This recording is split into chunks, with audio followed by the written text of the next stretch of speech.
안녕하세요. 워런 버핏처럼 매일 신문을 박전모와 함께 읽으면서 투자의 고수가 됩시다. 오늘 1월 12일 목요일 순서입니다. 오늘은 SK 하이닉스 외화채 300여 곳에서 서로 사겠다. 흥행몰이 이런 기사부터 해가지고 중국이 또 한일 국민 중국 경유 비자 면제도 중단 이런 기사도 있고요.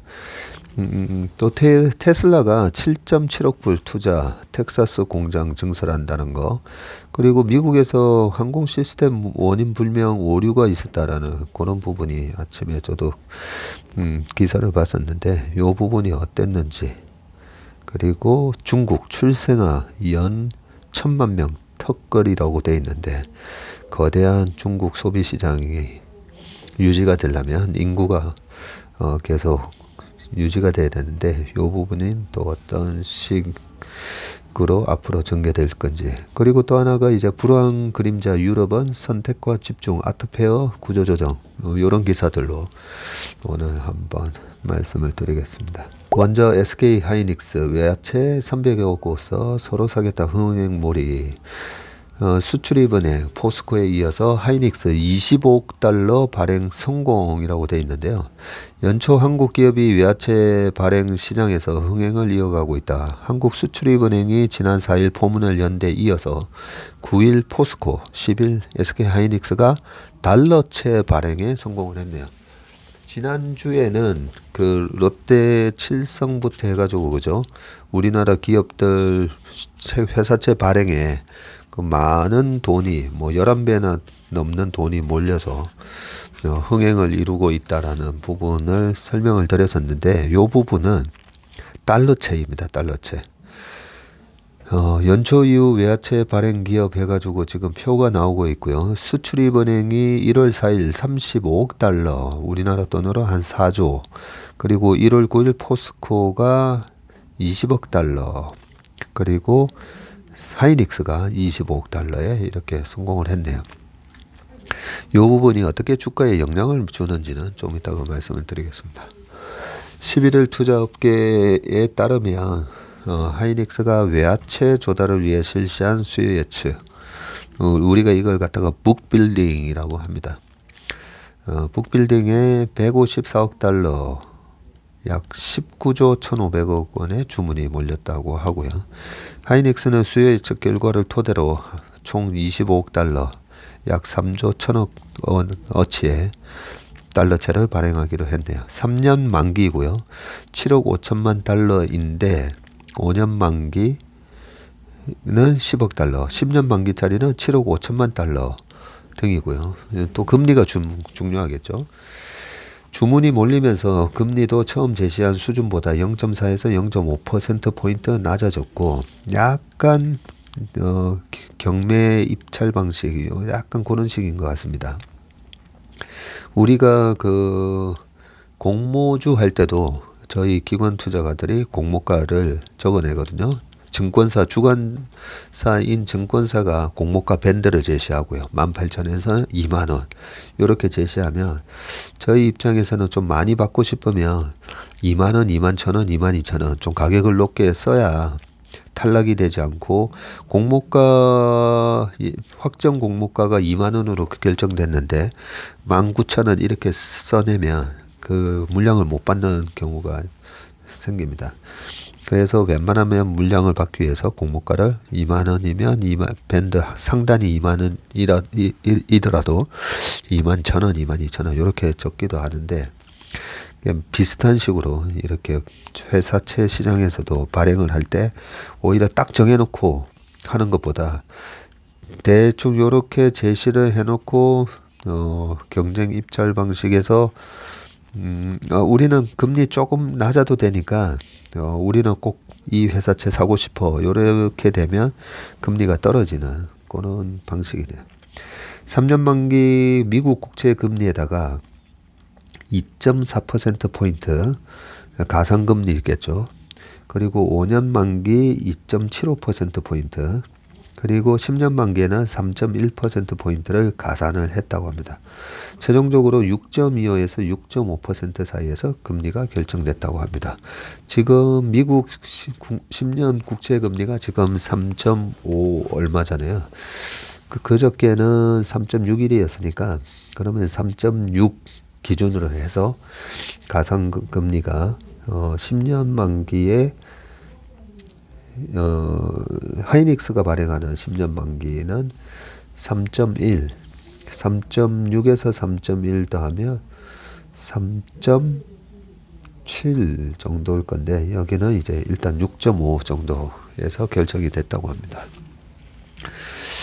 그런데 저 같으면 왜 굳이 5년, 10년짜리를 이렇게 발행을 했을까 싶네요. 금리가 지금 높은 금리잖아요. 금리는 이제 저는 뭐 계속 떨어진다고 보는데 뭐 하긴 그 회사 입장에서는 올해 내내 고금리가 유지될 거다 뭐 이런 식으로 이제 시장에서 뭐 얘기들이 많이 나오니까 또 하나의 리스크 관리 차원에서 금리가 계속 높게 고공행진될 가능성을 다 감안을 해서 하신 것 같기는 한데 그래도 10년이면 10년 내내 이 높은 금리를 줘야 되는데 굳이 10년짜리를 발행을 할 필요가 있었을까? 3년, 5년만 하면 되지 않았을까?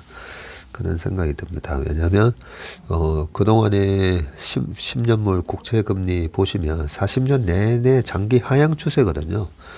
장기 하향 추세고 이 왜 장기 하향 추세인지 제가 강의에서 여러 번 말씀드리는데 지금 금리가 10년물이 계속 이렇게 4% 이상에서 고공행진하지 않을 거다라는 얘기를 이제 작년 에도 제가 뭐 여러 가지 유튜브 영상이나 이런 데서도 말씀드렸었는데요.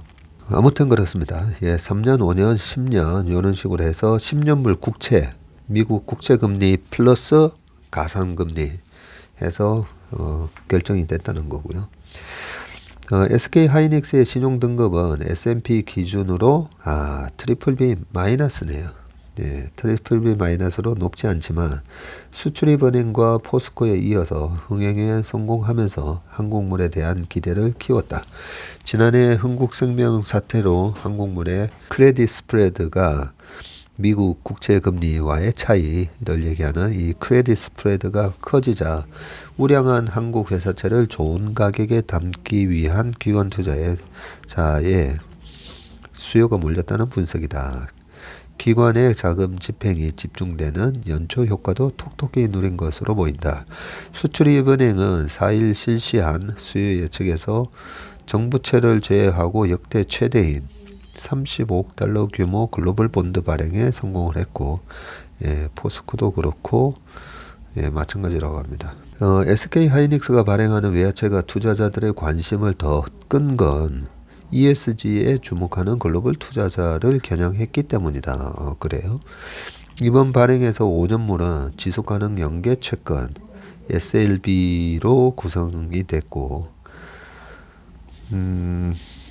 지속가능 연계 채권 이게 뭐 Sustainable Linked Bond 뭐 이런 약자인 것 같은데 지속가능 연계 채권 뭔지 잘 모르겠습니다. 목표액은 5억 달러였지만 304개의 기관 투자자가 기대 이상의 관심을 보여서 발행 규모를 10억 달러로 늘렸고요. SLB는 자금 소요처에 제한을 두지 않고 기업의 지속가능 경영 성과를 채권 금리에 연동시키는 방식의 채권이다. 그렇군요. 우리가 ELB 하면 Equity Linked Bond라고 해가지고 equity 주식과 연동되는 어떤 그런 채권 그리고 ELS Equity Linked 그리고 Security 이런 식으로 뭐 주가가 아니면 지수가 어떻게 올라가면 6개월 조기 상환해서 뭐 수익률을 얼마 줄 수가 있고 이런 ELS 많이 하시잖아요. 은행 가셔가지고도. 네, 그와 비슷하게 SLB라고 해서 이거는 네, 기업의 지속가능 경영 성과를 채권 금리에 연동시키는 방식이네요.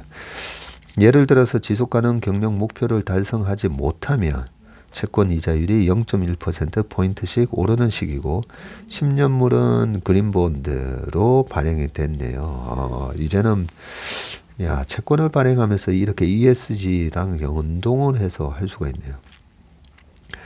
예, 녹색 채권으로 발행됐고 그린본드는 발행 대금을 기후변화, 재생에너지 등 친환경 투자에만 써야 된다. 예. 이럴 경우 아마 금리가 이 ESG를 강조를 하는 그런 펀드들이 많다 보니까 그런 펀드에서 아무래도 서로 다퉈서 살려고 했겠네요. 연초 외화채 발행 시장에 훈풍이 불고 있는 건 미국 중앙은행 페드가 금리를 계속 올리기 어려울 것이라는 전망이 힘을 얻고 있기 때문인데 페드 인사들은 피벗의 선을 긋고 있지만 시장에서는 이러면 올해 하반기부터 금리 인하에 나설 수 있다는 기대가 확산되고 있다라고 합니다. 특히 한국물에 대한 관심이 두드러지고 있는데 글로벌 기관 투자가들이 이번에 흥국생명 사태 때문에 그죠? 일시적으로 이제 돈맥 경화 현상 뭐 이러면서 돈이 필요한 기업은 어쩔 수 없이 금리를 높여서라도 자금을 조달을 해야 되고 일시적으로 얼어붙었던 그 시장 속에서 금리를 높게 해서 그 말은 이제 채권을 이제 싸게 발행을 했다는 거잖아요. 그러다 보니까 지금이 한국물을 싸게 살 수 있는 기회다라고 생각을 한 거죠. 한국물은 미 국채와의 크레딧 스프레드가 중국에 비해 지금 벌어져 있는 상황이네요. 투자 등급 BBB- 이상 회사채의 크레딧 스프레드는 지난해 11월 1일 한국이 2.07%포인트로 중국 2.23%포인트를 밑돌았었는데 두 달 새 역전이 되면서 매력도가 높아졌다. 지난 4일 기준 한국 크레딧 스프레드는 1.8%포인트로 중국 1.66%포인트를 웃돌고 있네요. 근데 중국이나 한국이나 다 이 크레딧 스프레드가 다 떨어졌네요. 보니까 크레딧 스프레드가 떨어질수록 좋은 회사채인 겁니다.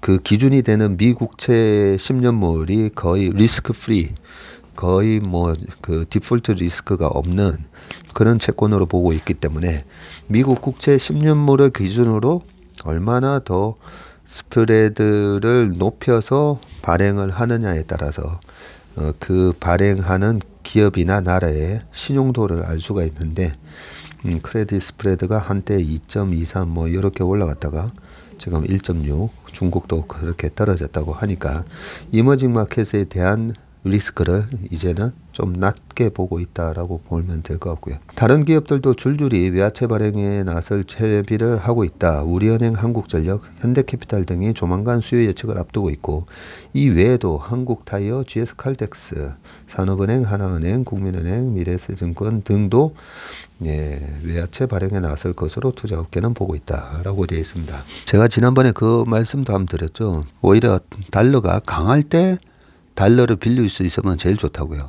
그 말은 지금 달러를 만약에 이제 우리가 10만 불을 빌렸다고 치자고요. 10만 불을 1,440원 할 때 빌렸으면 10만 불을 1,440원 할 때 빌렸으니까 1억 4,400만 원을 우리가 달러를 빌려서 원화로 바꾸면 1억 4,400만 원이 생기고요. 그러고 나서 이제 1년 뒤에 제 예상대로 환율이 1,150원에서 1,250원 밑으로 떨어져서 이제 1,200원이 됐다 치자고요. 1,200원이 돼서 이제 10만 불을 다시 갚아야 돼요.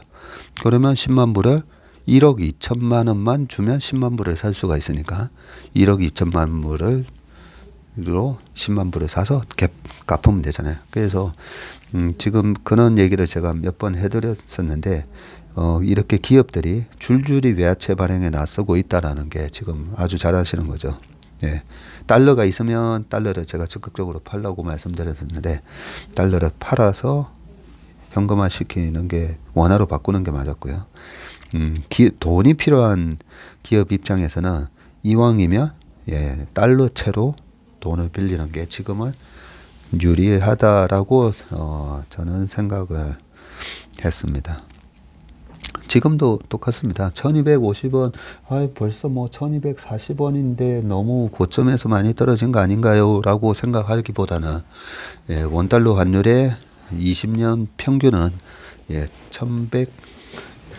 1120원 정도이기 때문에, 그 부분을 보고, 오히려 평균치에 가깝게 1140원이고 10년 평균이 1120원이네요. 평균치보다는 아직까지 더 저 위에 있으니까요. 이런 달러채 발행은 아주 잘하고 계시는 거다라는 생각이 듭니다.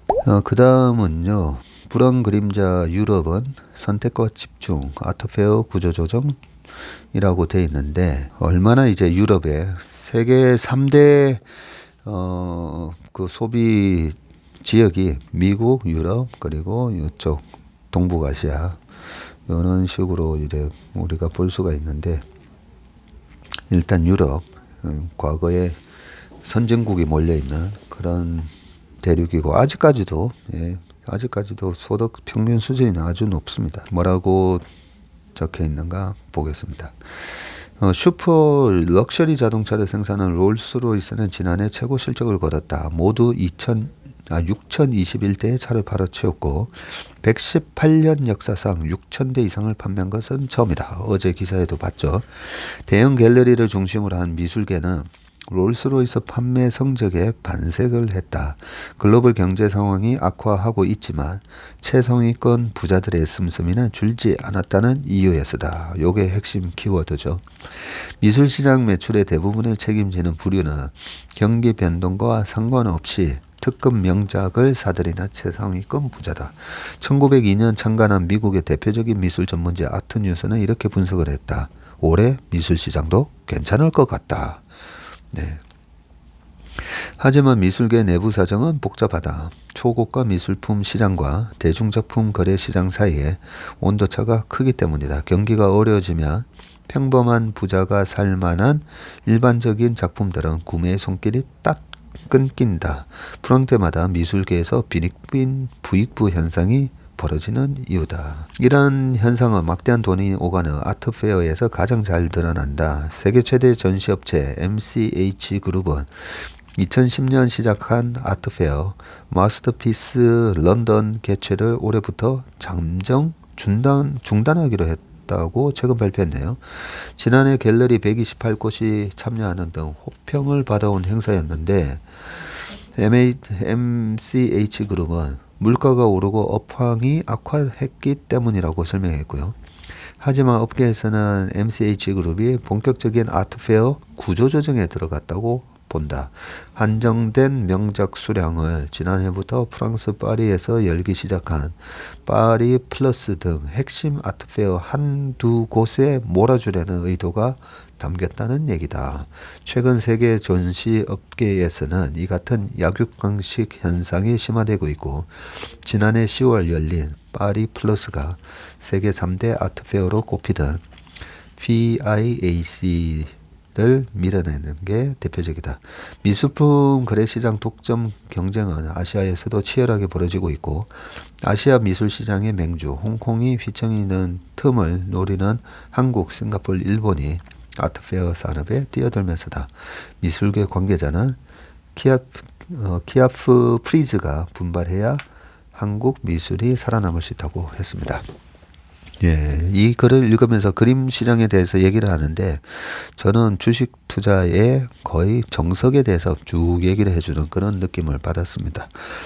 평범한, 우리는 부자라고 생각하지만 실제로는 뭐 다 중산층인 경우가 많다고 그러잖아요. 그죠? 그래서 이 중산층이 살 만한 일반적인 작품 구매는 이제 손길이 딱 끊기고, 불황이 온다 하지만은 실질적으로는 롤스로이스가 6,000대 이상 팔리고, 실질적으로 보면 초고가 그림 시장에서도 오히려 그 소위 말하는 이제 우리가 그 아주 정말 진짜 부자들, 찐 부자들은 이럴 때 그런 아주 고가 품에 대한 수요가 줄지 않는다는 거죠. 그래서 제가 그 지난 9월달 시장이 바닥을 치면서 비관론이 팽배할 때 대체 불가 명품 기업을 사세요라고 하면서 말씀드렸던 게 그거잖아요. 루이비통, 에르메스, 샤넬 가방은 세일을 하지 않지만 주식은 세일을 한다고요. 그 제품을 만드는 기업들의 주식은 매년 한 2년마다, 매년은 아닙니다. 한 2년마다 박앤 세일을 한다고요. 그 주가가 30% 이상. 그 30% 빠졌던 LVMH 주가를 차트를 보여드리면서 제가 투자 설명회를 했었잖아요. 그 LVMH 주가가 지금 사상 최고가 신고가를 또 내고 있습니다. 주가가 시장이 망가진다 이런 분위기 속에서 신고가를 내고 있습니다. 그래서 우리가 주식 투자를 하면서 이 경기 상황에 따라서 어디가 이제 수요가 폭발하고 어디가 수요가 이제 꺾이는지 차별화되는 그런 부분을 잘 이해를 할 필요가 있습니다. 그걸 잘 이해를 하면요, 이렇게 명품 기업을 싸게 살 수 있는 기회가 된다고 볼 수가 있습니다. 그 다음 기사는요, 중국이 한일 국민 중국 경유 비자 면제도 중단을 했다라고 되어 있는데, 이게 어떤 조치고 얼마나 좀 길게 이어질지 잘 봐야 됩니다. 우리가 과거에 이제 사드 보복이 그러고 나서 이제 롯데 기업의 주가가 박살이 났지 않습니까, 그죠? 그래서 중국의 이런 조치가 거기에 중국의 노출도, 익스포저가 높은 기업들한테 어떻게 영향을 줄 수 있을지, 이런 정책이나 이런 게 나오면 일단은 면밀하게 살펴봐야 됩니다. 중국이 한국과 일본 국민의 중국 경유 비자 면제를 전격 중단을 했다. 중국발 입국자 방역 강화 조치에 반발을 해서 단기 비자 발급을 중단한 다음 날 추가로 보복성 조치를 내놨는데요. 중국의 이민관리국은 11일 최근 소수의 국가에서 중국 국민에 대한 차별적 입국 제한 조치를 시행함에 따라 이런 조치를 도입했다면서 이날부터 한국 및 일본 국민의 도착 비자 발급과 72에서 140시간 경유 비자 면제 정책 시행을 중단한다고 발표를 했습니다. 중국은 경유자에 한해서는 72에서 144시간 동안 공항 등 지정된 곳에 비자 없이 체류할 수 있도록 허용하고 있었는데, 독한 특수한 상황인 경우에는 도착 비자를 발급해 왔다고 합니다. 도착을 했을 때 거기서 또 발급을 또 해줬었네요. 앞으로 한국과 일본 국민에게는 이 같은 혜택을 주지 않겠다는 얘기고요. 중국을 경유해서 제3국에 가기 위해 중국 내 공항에서 몇 시간 대기하는 경우는 이번 조치와 관련이 없다는 해석이 나옵니다. 중국 정부는 전날 한국과 일본의 중국발 입국자 방역 강화 조치에 대응해서 한국 국민의 단기 비자, 일본 국민의 일반 비자 발급을 중단한다고 발표를 했었는데, 이번 경유 비자 면제 중단도 이 조치의 연장선으로 풀이된다고 쭉 되어 있습니다. 제가 지난번에 우리나라에 이 조치가 있기 전에 살짝 이래 말씀드렸던 게, 너무 구더기 때문에 장담 끄는 거, 또는 설거지 하다가 그릇 깰까봐 설거지를 안 하면 안 되잖아요. 그런 식으로 너무 우리가 이제 안전 가지고 정치권에서도 너무 싸움을 많이 하시니까, 공무원 입장에서는 안전 나는 책임을 안 지게 그럼 설거지를 안 하게끔 만들고 장을 못 담그게 만들고, 그거는 좀 아니잖아요, 그죠?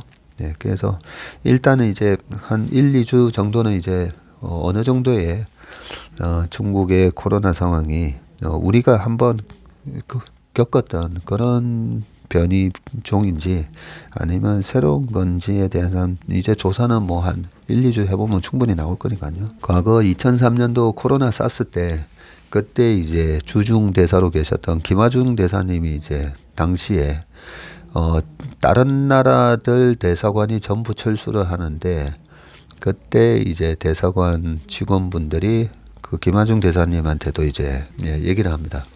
대사관님, 우리도 철수 명령 그리고 교민 철수하라고 명령을 내리셔야 될 것 같습니다. 그 철수 명령이 늦었다가 우리가 욕도를 먹을 수 있습니다. 뭐 이런 얘기가 했을 때 코로나 사스가 우리 한국인들한테 어느 정도 영향을 미치는지 좀 보시다가 우리는 철수 안 한다. 네. 라고 해서 실질적으로 그때 코로나 사스에 대해서 한국 사람들은 왜 코로나 안 걸리지? 김치를 많이 먹어서 그런가? 마늘을 많이 먹어서 그런가? 뭐 이런 얘기들이 있었잖아요. 아무튼 그 조치 때문에 중국에서 한국은 정말 이 형제의 나라다. 뭐 이런 식으로 되게 높이 평가를 해줬고 그 이후에 사드 보복이 있기 전까지 굉장히 이제 많은 중국과의 좋은 일들이 많았었던 걸로 기억합니다. 그런 것들이 하나의 단초가 되고요. 그때 당시에 2003년도에 또 대장금이 나왔었죠. 대장금의 또 열풍, 그런 것들이 합쳐지면서 중국 모멘텀으로 그 엄청난 경제적 효과가 있었을 거 아닙니까, 그죠? 그래서 잘 보시고 과학적 근거에 판단해서 좀 지나친 방역이 지나친 그런 조치가 되지 않도록 잘 이렇게 검토해 주시면 좋을 것 같습니다.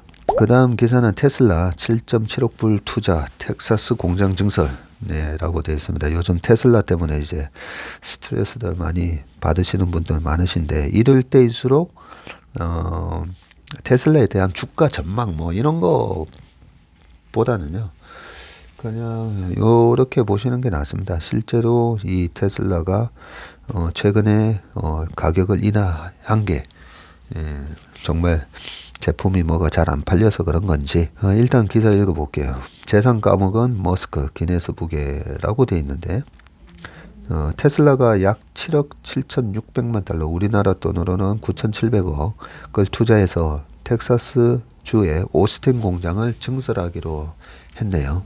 기존의 420만 스퀘어미터 규모의 오스틴 공장을 560 규모로 증설할 계획인데 증설 공사는 2024년 2월 완료한다는 목표다. 딱 1년 걸리네요. 오스틴 공장에서는 모델 Y 크로스오버 차량을 생산하고 있는데 올해부터 픽업 트럭 조립도 시작할 예정이라고 하네요. 오스틴 공장의 연간 생산 능력은 25만 대인데 증설 공장에서는 테슬라가 개발 중인 인간형 로봇 테슬라봇을 비롯해서 신차 등을 제조할 전망이다. 여기 좋은 내용이 하나 있네요. 이번 증설 공장에서는 테슬라가 개발 중인 인간형 로봇 테슬라봇 이름이 옵티머스 아니었나요? 아무튼 이 테슬라봇을 비롯을 해서 신차 등을 제조할 전망이다. 그러면 내년 24년 2월쯤이면 이 테슬라봇이 생산된 거를 또 볼 수가 있겠네요. 테슬라는 멕시코 북부 누에보레온주에도 기가팩토리 건설을 검토 중인 걸로 알려져 있고요.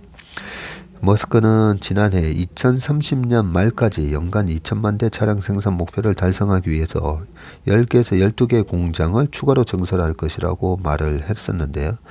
구체적인 투자 계획은 3월 1일 오스틴 공장에서 열 예정인 투자자의 날 행사에서 밝힐 것으로 예상됩니다. 지난해 테슬라 주가 폭락으로 1,820억 달러에 가까운 재산을 잃은 머스크는 역사상 최대 손실을 입은 기록을 세워서 10일 기네스북에 올랐다고 하네요. 기네스북은 억만장자의 재산 현황을 집계하는 경제 매체 포브스 자료를 근거로 머스크를 기네스북에 등재했다고 발표를 했습니다. 기존 기록 보유자는 손정희 회장님이었네요. 그는 2000년 586억 달러의 재산 손실로 기네스북에 올랐다. 닷컴버블 깨질 때였었네요. 제프 베이조스 아마존 창업자와 마크 저커버그 메타 CEO도 지난해 각각 800억 달러, 730억 달러 재산 손실을 봤으나 머스크의 기록에는 못 미쳤다라고 되어 있습니다. 재밌는 기사네요. 이번에 Investors Day 이 투자자의 날에서 3월 1일이니까 머스크가 주가가 이제 박살나 있으니까 아무래도 좀 좋은 얘기를 그날 꺼내지 않을까. 꺼내야만 되겠죠. 지금 투자자들이 되게 많이 화가 나 있을 건데 그 전만 하더라도 뭐 거의 축제의 장이었잖아요. 뭐 예, 엉덩이 흔들고 머스크가 막 그랬었는데 이번에는 엉덩이 못 흔들 겁니다. 아마 예, 아주 겸손하게 예, 앞으로 회사를 어떻게 잘 꾸려나갈지 그런 발표가 있기를 바랍니다. 미국 항공 시스템 원인 불명 오류. 네, 아침에 보면서 이게 뭔가 한파 때문인가 뭔가 예, 제대로 기사를 못 챙겨봤었는데 미국 연방항공청 FAA의 전산 정보 체계인 노탐 시스템이 11일 오작동하면서 미국 전역의 항공편이 한때 지연됐고요.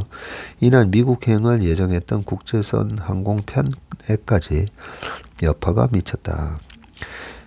현지 시간으로 이날 아침 미국 항공사들의 모든 국내선 출발을 일시 중단하라고 이 연방항공청에서 요청했다가 오전 9시께 해제하고 이륙을 재개할 수 있다고 발표를 했고요.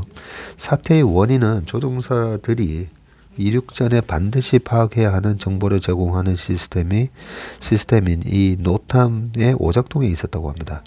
노탐의 문제가 발생하면서 한때 미국 전역의 항공편에 영향이 미쳤고요. 항공정보 사이트인 Flight Aware에 따르면 현지 시간으로 이날 오전 8시 30분 기준으로 4,000편 이상이 지연됐고요. 항공 정보업체 시리움에 따르면 이날 미국에서 출발 예정인 항공편은 모두 21,464편이나 됐다고 합니다. 와. 우리나라 항공기 보유 대수가 1,900대인가 뭐 그렇게 제가 본 걸로 기억이 나는데 미국에서 출발 예정인 항공편만 21,400대나 되네요. 그리고 미국으로 향하는 국제선은 1,840편이나 됐었는데 다 합치면 23,000편이 넘네요. 이 모든 편이 이제 일시 중단됐었다는 거죠. 한국 인천공항, 프랑스 파리의 샤를 드골 공항 등 세계 주요 공항에서 출발 예정이던 미국행 항공편도 일시 지연이 됐고요. 이후 FAA가 노탐 시스템 일부를 복구했고 뉴요크 리버티 국제공항, 애틀란타 국제공항 등을 시작으로 미국 공항에서 이륙이 재개됐다고 합니다. 사태 직후에 백악관은 노탐이 사이버 공격을 당했다는 증거는 없다고 발표를 했네요. 예전에 그 브루스 윌리스가 주연을 했던 그런 다이하드의 3인가의 그 독일계 테러 집단이 뉴욕의 전산 시스템, 교통 시스템, 교통 시그널부터 지하철, 그다음에 터널의 시그널 이런 것들을 다 조작을 해킹을 통해 가지고 조작을 하면서 완전히 엉망을 만드는 그런 장면이 떠오르는데 아무튼 그런 건 아니다라고 얘기를 했습니다. 이런 시스템의 오작동에 의해서 이 23,000편이 이나 되는 이 비행기가 전부 다 이래 멈췄다라는 거 보면 좀 섬뜩한 느낌이 들긴 됩니다. 섬뜩한 기사를 이고운 기자님이 쓰셨네요. 네. 마지막 기사입니다. 중국 출생아 연 1,000만 명 턱걸이라고 돼 있는데 우리나라가 인구가 5천만인데 연 1,000만 명 태어난다고 하니까 참 대단한 나라입니다. 중국 인구가 어떻게 변하는지 잘 봐야 되죠.